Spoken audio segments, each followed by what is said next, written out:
Shalom, salam sejahtera untuk kita semua. Kita berjumpa lagi dalam program 100 Hari Berdoa. Saudara-saudara, seperti biasa, sebelum kita membawa doa kita kepada Tuhan, kita akan mendengarkan firman Tuhan. Namun sebelumnya, mari berdoa. Bapa di sorga, kami bersyukur untuk berkat-Mu sampai saat ini. Ketika kami ada lagi untuk membawa doa kami kepadamu, kami rindu untuk mendengarkan firman Tuhan. Berfirmanlah ya Allah, kami siap mendengar. Dalam nama Yesus kami sudah berdoa. Amin. Pembahasan kita pada saat ini adalah pengetahuan tentang Yesus atau the knowledge of Jesus. Di dalam Yohanes pasalnya yang ke-17 ayat yang ketiga, firman Tuhan berkata, inilah hidup yang kekal itu, yaitu bahwa mereka mengenal Engkau satu-satunya Allah yang benar dan mengenal Yesus Kristus yang telah Engkau utus. Saudaraku yang kekasih, berbicara tentang pengenalan akan Yesus, saya tertarik untuk mengangkat sedikit kisah tentang seorang yang sangat terkenal di buku Perjanjian Baru yang bernama Saulus atau Rasul Paulus. Pertobatan dari Paulus merupakan salah satu peristiwa terbesar dalam sejarah kekristenan. Mengapa? Oleh karena Paulus adalah sosok yang bertanggung jawab atas begitu banyak kematian, bahkan ribuan orang-orang Kristen yang dipenjarakannya.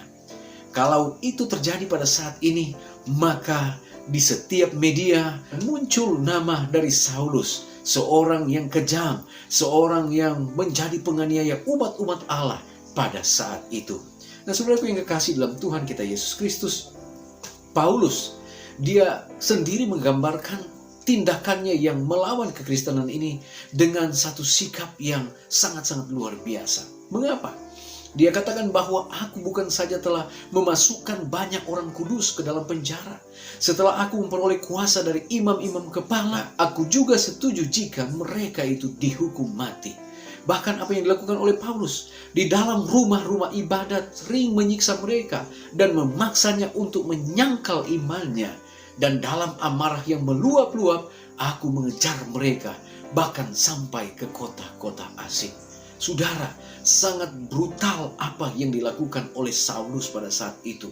Bagaikan singa yang mengaum-ngaum, dia mencari mangsanya. Mereka yang menjadi pengikut Kristus dicari untuk ditangkap, bahkan dipaksa untuk menyangkal iman mereka. Dia tidak segan-segan untuk menyiksa mereka. Dan jika mereka pun tidak mau menyangkal iman mereka, dia melakukan pembunuhan pada saat itu. Tetapi saudara, sesuatu yang luar biasa terjadi. Di dalam Kisah pasalnya yang ke-9 ayat 3-6, di sana mengisahkan tentang pertobatan dari Saulus. Dalam perjalanannya ke Damsyik ketika ia sudah dekat kota itu, tiba-tiba cahaya memancar dari langit mengelilingi dia. Ia rebah ke tanah dan kedengaranlah olehnya suatu suara yang berkata kepadanya, Saulus, Saulus, mengapakah engkau menganiaya aku? Jawab Saulus, siapakah engkau Tuhan? Katanya, akulah Yesus yang engkau aniaya itu. Tetapi bangunlah dan pergilah ke dalam kota. Di sana akan dikatakan kepadamu apa yang harus engkau perbuat.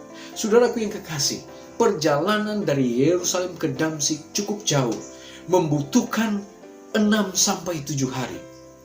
Oleh karena pada waktu itu jarak yang cukup jauh, kurang lebih 347 km adalah jarak yang cukup jauh perjalanan pada saat itu.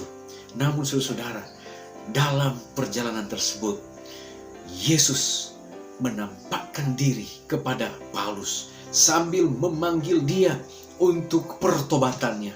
Oleh karena yang dikatakan di dalam Kisah pasal yang ke-9 3-6, yang dianiaya oleh Paulus adalah Yesus sendiri. Dan itulah mewakili umat-umat Tuhan, orang-orang percaya yang tetap setia untuk menjadi pengikut Yesus. Saudaraku yang kekasih, saat itu terjadi satu perubahan yang sangat besar kepada Saulus. Ketika dia mendapatkan panggilan saat itu, dia menjadi seorang yang takut akan Tuhan. Dia mulai mengenal Yesus dan dia pun menerima Kristus sebagai juru selamat pribadinya dan menjadi seorang yang takut akan Tuhan. Saudaraku yang kekasih, pertemuan Saulus dengan Yesus dalam perjalanan ke Damsyik adalah awal dari perubahan besar dalam hidupnya. Perubahan besar terjadi dalam kehidupannya, yaitu pembaharuan hidup. Nah, saudaraku yang kekasih, panggilan Tuhan bagi setiap orang percaya memiliki dua tujuan. Yang pertama adalah agar dia menjadi serupa dengan Kristus, lahir baru dan bertumbuh di dalam iman kepada Yesus. Dan yang kedua adalah dia boleh menjadi pencala manusia. Dan dua kriteria ini dimiliki oleh Saulus pada saat itu. Dia terima Yesus, dia terjadi perubahan, dia bertumbuh dalam iman kepada Yesus, bahkan dia menjadi seorang pengabar Injil yang luar biasa pada saat itu. Saudaraku yang kekasih, menjadi pertanyaan bagi kita saat ini. Kehidupan yang akrab dengan Yesus menunjukkan satu kehidupan yang dekat dengan Dia. Orang yang dekat dengan Yesus adalah mereka yang mau bertumbuh di dalam Yesus. Orang yang dekat dengan Yesus maka menunjukkan bahwa dia rindu untuk membagikan kabar keselamatan bagi banyak orang.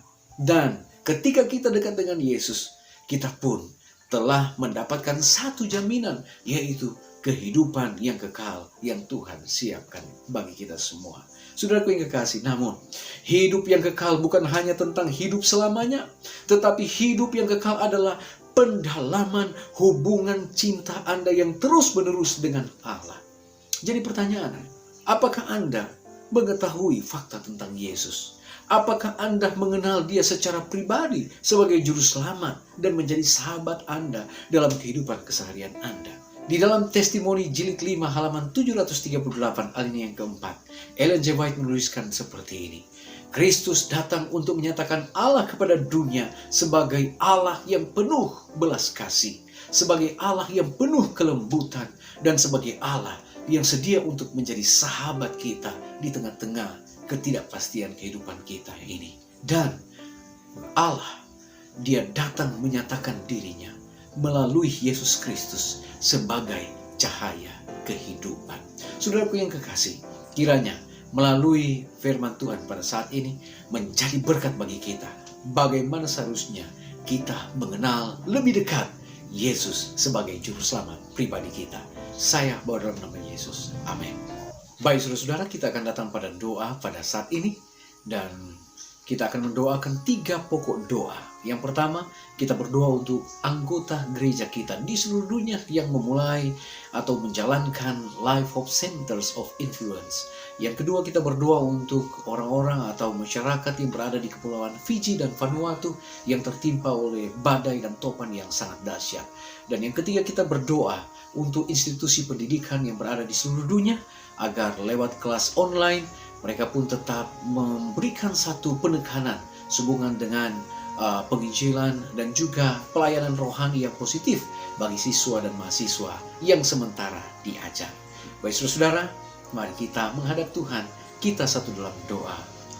Bapa di sorga, kepada Tuhan kami datang saat ini, bersyukur untuk apa yang Tuhan buat dalam kehidupan kami. Kami bersyukur lagi boleh berada dalam program 100 hari berdoa.